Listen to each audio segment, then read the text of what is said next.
So as promised, here's a basic rundown of this rolling cabinet.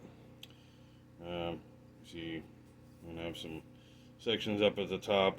I've kind of decided, since every flat surface around here ends up covered with shit, we're going to do a little bit of a downward slope. So that's going to get cut down shorter than that, 12 inches, down to about 8. Then I'm going to put a lid on this. So I'll have two drawers on this rolling cabinet. What you see here in the background is our lap joint frames.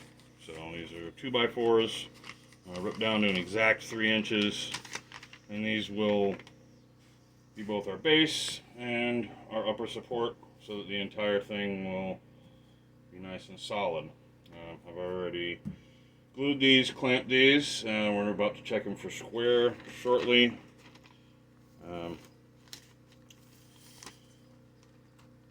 It's always a good idea when you're doing any type of furniture project to get everything figured out, so exactly what sizes you need for what pieces, and kind of figured out on paper as if you were sitting here cutting up a 4x8 piece of plywood, so that you kind of have an idea whether you need one, whether you need two, whether you can make it work with one, whether you're going to have a lot of waste, etc. So I do already have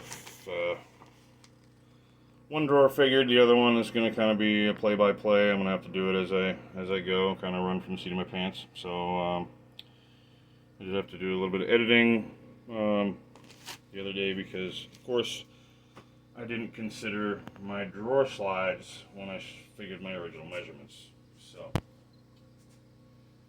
had to edit that, shrink things down just a little bit. Thankfully it worked without too much ado, but here is our first little thing here. We want to check this for square. So we want this and the other one to be perfectly square. Here I have just shy of 40 1/4. Let's check this direction here. I'm going to have to edit these clamps just a little bit so I can get that corner clearance. So let's double check that first one, now that we move clamps.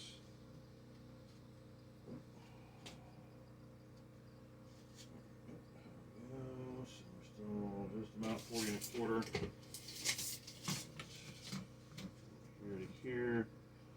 Oh man, we're shy of 40. So anytime you go corner to corner, the adjustment made, you want to make adjustment from your long corner. You just want to squeeze it together. So we want to get this big pipe clamp on here. Just get it right on the corner here, and we're about 3/8 difference. So I'm gonna squeeze this guy. Check here where if we get to about 40 3/16, we should be pretty close to square.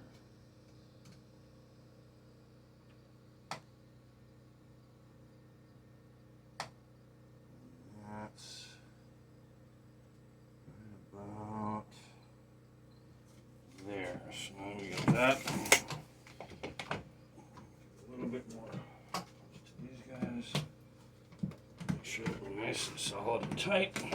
And back this off. Put this one up. Double check our square. See if we're equal corner to corner. About 40 3/16 here. And I have to go a little bit further. 40 1/16.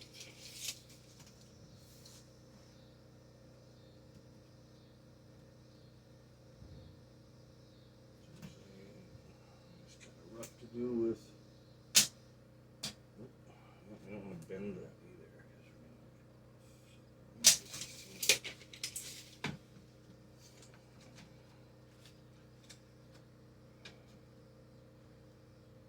even, so more.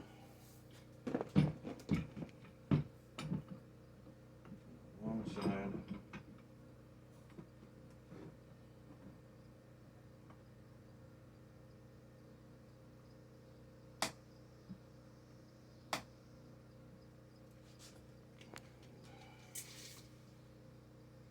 Marry that.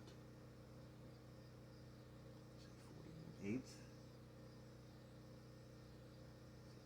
3/16, so that should be about the same. Turn here. So I think that's about as good as we're gonna get. Should be exactly equal.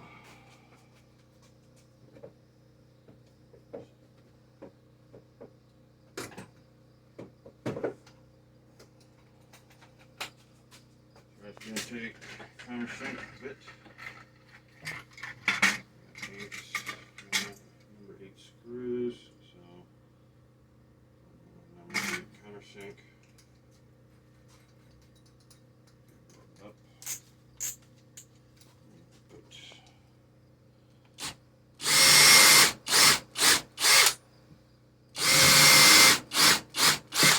2 here, 2 here.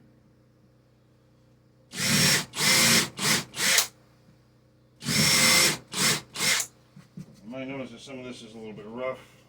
Honestly, if I had been doing this as an actual furniture piece for someone else, I would have planed and jointed all of this so that it looked a lot better.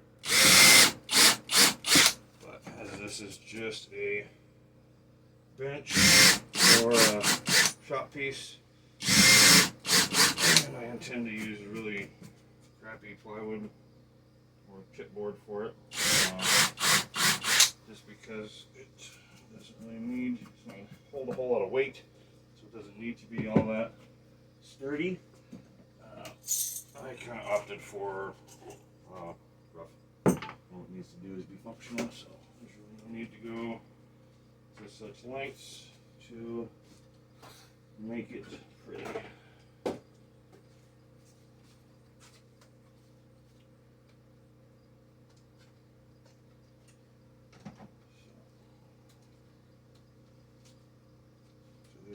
Stainless steel 1 1/4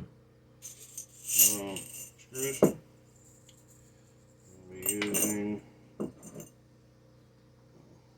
something hanging around.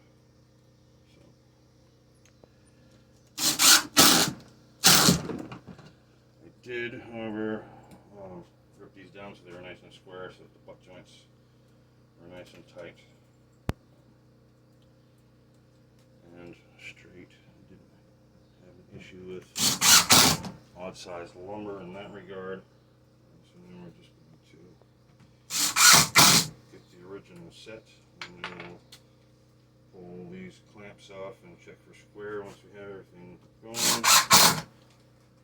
If we need to do a final edit, this is all, of course, stud grade pine, spruce fir, so it's softwood, so if need be, we can rack it again, even if we have 2 screws and a joint, for a final set after it's racked and completely and perfectly square. And we'll have another one of these guys for the upper section of this one here. Or the next one, either way. We'll also get some roller feet on the bottom. This set will not have locking feet since it's not going to actually be a workstation. The next one that I build, which will be a flip top table, will have locking legs so that I can actually use it as a workstation and it won't move on me or roll. So. This guy off.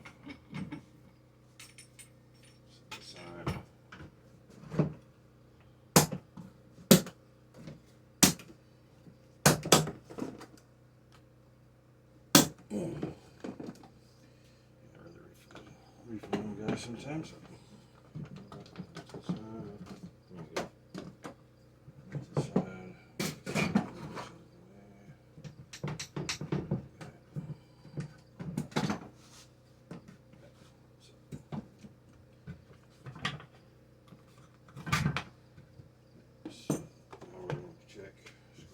Anything in the way, so that should give us a solid answer whether or not we are square. So I have 40 even, does not look completely square, 40 even, and 40 and a 16th. So we're still a 32nd out of square.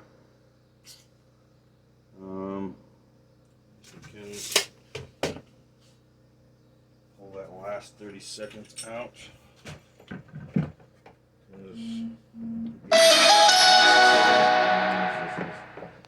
just a functional piece from my workshop, but just to kind of show you